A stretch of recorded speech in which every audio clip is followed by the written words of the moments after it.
Back at it again. Welcome back to Headlight Headlines, your daily automotive news podcast.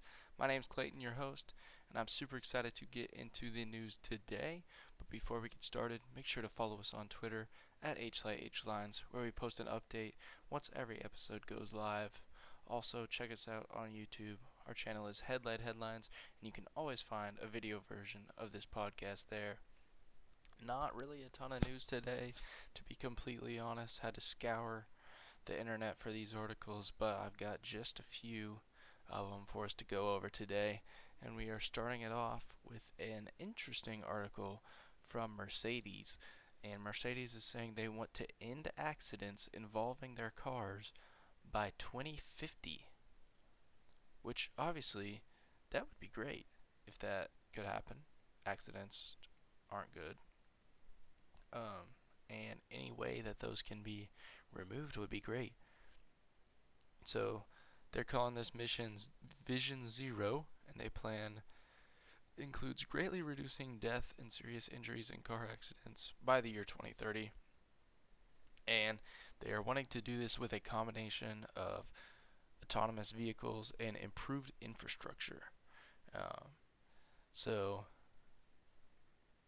they hope to reduce the number of people who are killed or seriously injured in car accidents, which is a great thing to want to do. Obviously, this is going to be a little bit of a difficult task to do because there's so much that goes into that.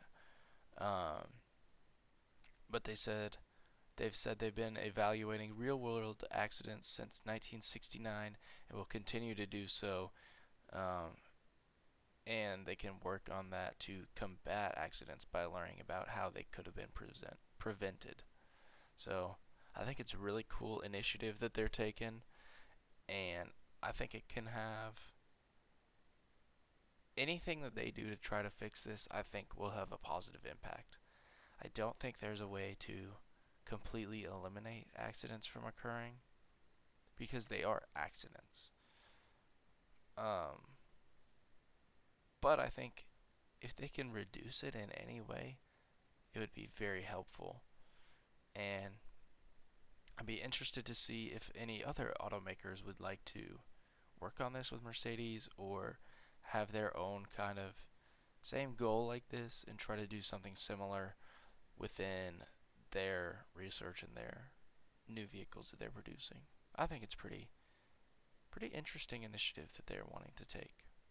But I definitely think it can be worth it in the long run. And then next up, this one's nothing too crazy. I think it's kind of funny, honestly. So we have talked about this new Dodge Charger Daytona SRT, the electric vehicle that Dodge is going to be releasing in the next couple of years as their first muscle car EV. And apparently it's been spotted in the new Fast and Furious Fast X for the 10th Fast 10, whatever you want to call it. It's been seen at the filming for that movie. So it's going to be in the movie. I think that's really cool. Obviously, Fast and Furious is going to try to milk as much money as they can off of people. So by including the EVs in that film, they can reach a new audience. They can, expand into the future, and it'll allow them to do more if they decide to make more movies. So I think it's really cool. Whether or not you like this vehicle, it'll be out and it'll be a part of the car scene here soon in just a few years. So here's a picture of it. It actually looks quite interesting in the actual pictures of it. I mean, you can't see anything because it's so dark. But I think the first picture was the best right here. You can see the body lines, and you can see how the front grille is with the lighting and all that. It looks cool, but definitely not for me, that's for sure. But yeah, they were filming in LA, and somebody snapped some pictures of it. We're interested to see how they replicate the bizarre exhaust note. I don't know if they will. I don't know if they'll have it, to be honest. We'll see. I'm interested to see what they do with this car in the movie. Might have to check it out once that releases, whenever that does. And then next up, we have two vehicles that are not available in the US, which kind of sucks. But I think there's a reason we should look at both of them. So this first one is the Hyundai Agera, which we used to have in the United States. It was also known as the Hyundai Grandeur, but in the US we killed off the Agera in 2017. But now this is the new one, which is dipping its toes into the luxury segment of automotive. I think this is a very interesting looking car because I feel like the back end and the front end both look super Hyundai. Like the back looks like Hyundai right now, what they're doing with like the Elantra and stuff. Front looks like a Hyundai something, I don't know, but it looks like Hyundai. The middle is very weird.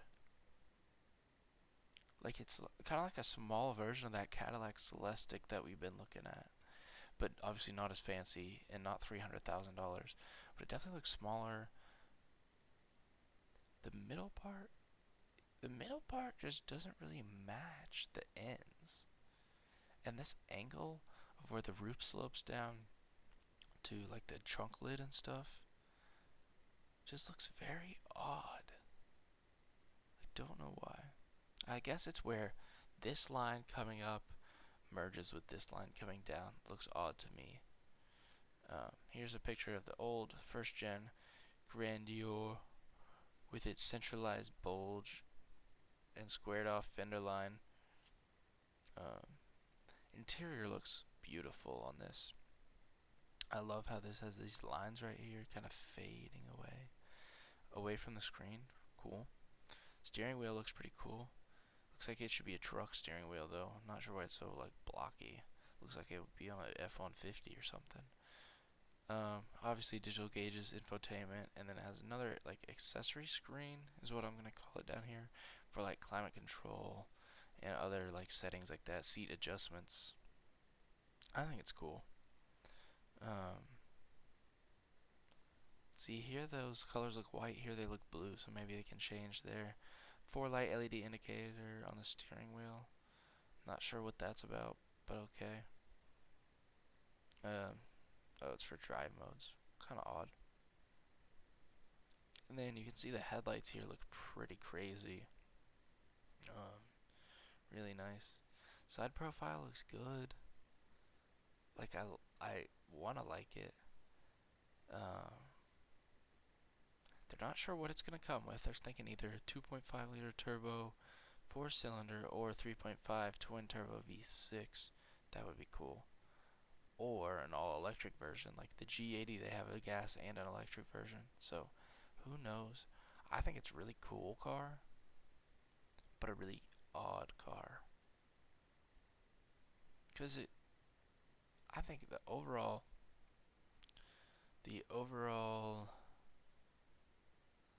outline of the car, I don't know how to say what I'm trying to say. The overall footprint of the car, I guess, is nice. The back is just so odd to me. I feel like if the back was like not curvy in the same way and a little more blocky, it would be really cool. I don't know. We'll see. We're not getting it in America, so it doesn't really matter. But we could have had it if we didn't kill it off 5 years ago. So I think it's pretty cool. And next up we have the Toyota RAV4 GR Sport. Very interesting that they are making this because the GR branding has been associated with a few cars and none like this. So GR Gazoo Racing is what it stands for. It is Toyota's performance division, and they have a few cars under this. They have the GR86, which is the new generation of the old Toyota 86, and the Scion FRS, BRZ, all that. They have the GR Supra, which is the Supra, obviously. It's a performance car. And then they're also having the GR Corolla, which is the performance version of the Corolla. So it's interesting they're putting on this. It's not performance in the same way. I think that it's. People are saying that it doesn't deserve this GR treatment. I think it almost does. And I'll tell you why. So, this GR RAV4, RAV4 GR Sport is what it's called. Um, it comes in hybrid and plug-in hybrid, which is interesting, but it's cool. But it's kind of an off-road GR, if that makes sense. It's the performance is not racing, it's off-road. So it has stiffer springs and shock absorber settings to give it a better handling boost and more engaging drive experience. So they're making it more off-road capable, not just like fast and straight line. Obviously it'll have some design goodies like GR on the seats here, GR badging, but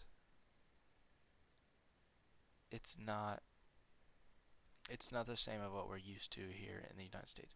They're saying here that in Europe and Asia they have GR Sport on the Land Cruiser and a lot of other versions of its vehicles. So I think in America we're just they only give us certain ones, like the performance ones. While there are some others that have upgrades like this for off-roading or other things, like on the Land Cruiser has off-roading upgrades probably. The 4Runner might have something similar. So I think it's a good move. I do think they should have done more. Maybe given it some more all-terrain tires. Maybe given it some other like maybe like a skid plate or something like that to make it more off-roady. But I think it's a good start, and maybe they can add some more stuff in the future to it. But that is going to be it for the news today. Uh, Let me know what you think about anything in this vehicle. Hit me up on Twitter at HlightHlines, and check us out on YouTube for a video version of the podcast.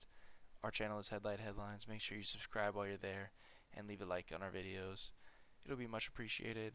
And with that being said, I will see you all in the next episode. Have a great day and make it a safe one. See y'all later.